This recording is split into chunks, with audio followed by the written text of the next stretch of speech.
Goeiemôre almal. Kom ons gaan na die woord van die Here toe vanmôre.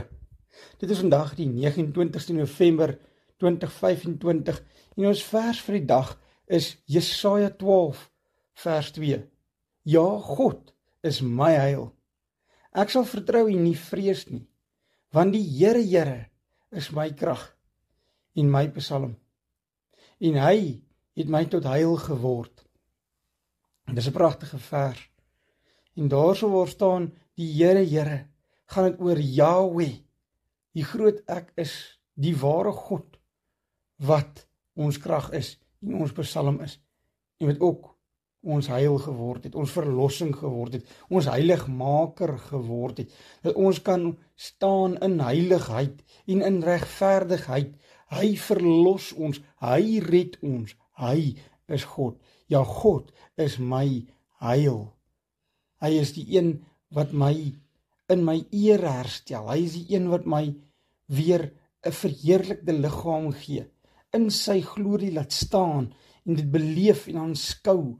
Ja, ek kan hom vertrou, want hy is die Here. Hy is die een wat in beheer is. Hy is my krag. Ek wil en kan hom vertrou vir 'n ewige lewe. 'n Ewige lewe van vreugde, vrede, rus, kalmte, krag. Ons gaan hardloop en nie moeg word nie. Ons gaan stap en nie afgemat word nie. Want die Here is my krag. Ja, die Here is my psalm. Kom ons sing tot hom. Kom ons loof hom. Kom ons prys hom. Kom ons gee aan hom die eer en die heil en die lof wat hom toekom. Kom ons prys sy heilige naam. Die naam van ons God, Jesus Christus ons Here. Kom ons sluit die oor aan, bid hom saam. Liefdevolle Here en Hemel Vader, Here, baie dankie dat U die naam bo elke naam het. Dankie dat U die Here is. Want so sê die Here. Vertrou my, moenie bang wees nie. Vader, U sê dit vir ons gereeld in ons lewens.